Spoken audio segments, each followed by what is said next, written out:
is leaven? Does it come in little packets or is it in a jar? What is it? Keep silent. Good job. You passed the test. Yes! Yes! Honey, I'm proud of you.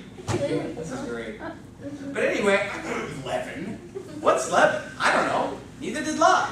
But the difference between me and Lot is that my wife cooks and I don't. And Lot, he had to go run and just throw in a hungry man or whatever for these guys because he didn't know how to cook. But he couldn't ask his wife. His wife didn't listen to him at all. He told his wife not to look back. She looked back and turned into a pillar of salt. And she became the example in one of the shortest verses in the Bible. What's the shortest verse in the Bible? Jesus wept. What's the second shortest verse in the Bible? Rejoice evermore. What's the third shortest verse in the Bible? Pray without ceasing. Remember Lot's wife. Pretty short. Adam said Enos. That's pretty short. 1 Chronicles 1:1.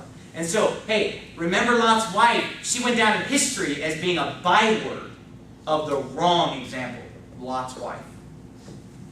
She didn't obey. Sarah obeyed. Great wife in the Bible. Boy, you want to learn how to be a great wife? Study Sarah. Except don't give your handmaid to your husband. That was a mistake. But the Bible says, likewise, ye husbands, dwell with them according to the knowledge, giving honor unto the wife as unto the weaker vessel. Oh man. Can you believe that? The Bible calls a wife the weaker vessel. Isn't that sad? As unto the weaker vessel, and as being heirs together of the grace of life, that your prayers be not hindered. Now, look back at 1 Timothy 2, and we'll finish this. It says here, and like men are also, verse 9, that women adorn themselves in modest apparel, with shamefacedness and sobriety. And the word shame, do a study on this. You'll find about 10 times in the Bible where the word shame and nakedness are put side by side. Shamefacedness means you're not just exposing yourself to the world. Okay? So he says, shamefacedness and sobriety, not with broided hair, gold, and pearls of costly array, but which becometh women professing godliness with good works. Let the woman learn in silence with all subjection. But I suffer not a woman to teach, nor to usurp authority over the man, but to be in silence. For Adam was first formed, then Eve. And Adam was not deceived, but the woman being deceived was in the transgression. Now, the Bible says in another place, I forget the exact scripture, it says, the man was not made for the woman, but the woman for the man. Okay? God originally made man in the Garden of Eden, Adam. And then he said, it's not good for the man to be alone. I will make him an help, meet for him. Meet means suitable or fitting him.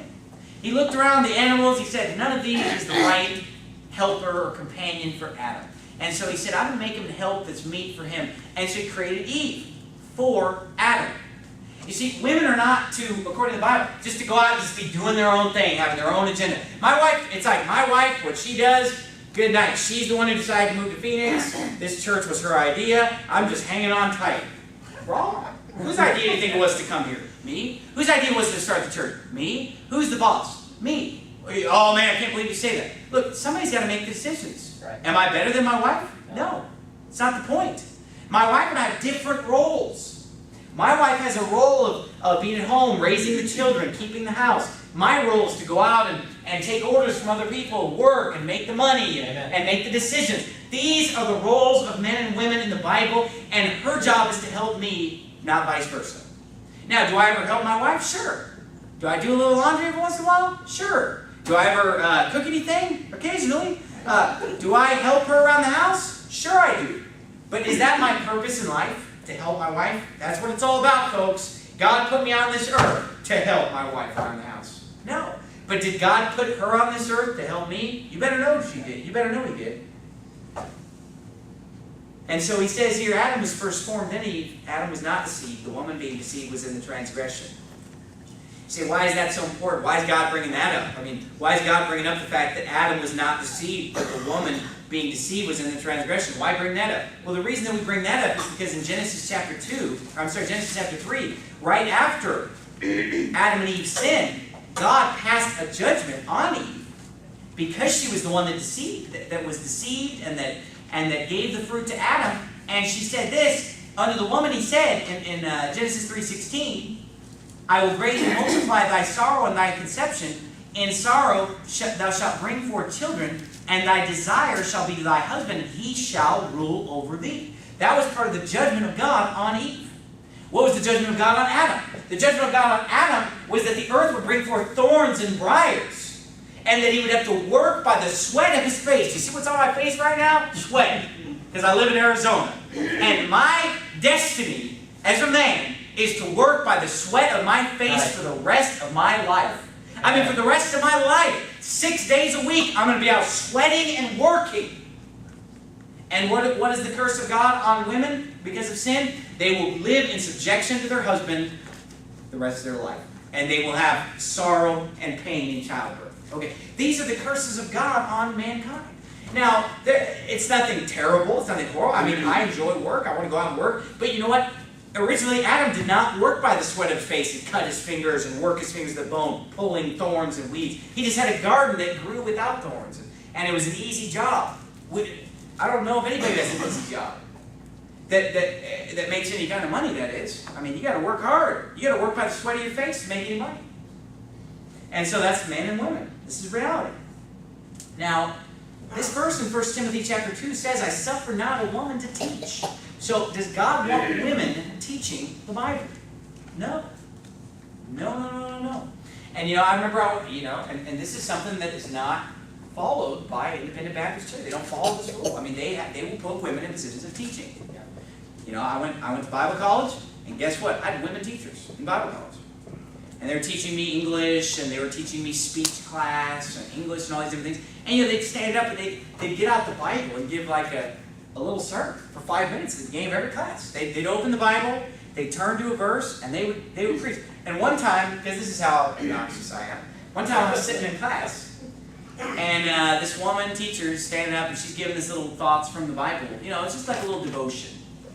It's not teaching the Bible, it's not preaching, it's just a devotion. Hey, look, if it looks like a duck, it quacks like a duck. It's a duck. Okay. So she stands up and she's giving a little devotion, and I'm sitting in the back. I just started yelling amen.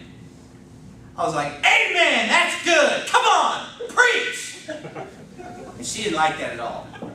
And other kids started doing it. They thought it was funny. Kids. I say kids, of course, we're all adult men. Of course, I was like 23 at the time, or 24, or however old I was. But I felt like a kid sitting in this classroom having this woman preach to me, And a lot of people say, well, women can preach to men until they're 18, and then magically they can't anymore. But when they're 17, it's fine. It reminds me of like abortion. It's not alive. It's not alive, but then it's born, and then boom, it's alive. I guess at 18, just bang, you're a man. I seem to remember this term in the Bible, man-child. You remember that term? Who's heard that in the Bible? Okay. And it seems like it was called a man-child when it was born. Hey, I was born a man. Okay? I didn't become a man when I turned 8. I was born a man. All right? I was born a man, and so I don't think that men should be taught by women. In fact, I don't believe that women should even be preached to and taught in a setting like this by other women. I don't believe that. Now you say, well, it just says that they can't teach men. Well, no, it says, I suffer not a woman to teach, nor to usurp authority over the man. 2 statements. Okay. Yeah. And they'll have these ladies' conferences where women will get up and preach to all ladies. They'll fill the auditorium with ladies, and women get up and preach, and women are saying amen and everything. It's weird. I don't like it, so it must be wrong. But no, I'm just kidding. But the point is that, hey, Paul said, I don't need a woman to teach the Bible. And you say, well, there's just certain issues that women can teach better. It's just women around. I don't believe that for 1 second. Because, I'm a preacher and I preach every word in the book. And if it's not in the book, then why are people coming to church listening to a woman preach about it? It's not in the book. And if it's in the Bible, I'm going to stand up and preach about it. To men, women, boys, it doesn't matter who. But you know what? You know why these ladies, and let me tell you something. Beware. Listen to me now. And I'm not making a blanket statement about everybody. Beware of the ladies' conference. Are you listening to me? Beware of the ladies' conference where women get up to teach and only women are in the room. There's a reason why they only want women to come and why they put a woman behind the pulpit. Because you know what they talk about? Smut. S-M-U-T, smut. Are you listening? Oh, you don't know what I'm talking about? Good. Thank God. But you know what? These ladies' conferences, you know what they talk about? They talk about the same thing that Cosmopolitan magazine talks about and Glamour magazine talks about, except they put the label of Christian on it, and suddenly it's okay for somebody to get up and teach people about the bedroom.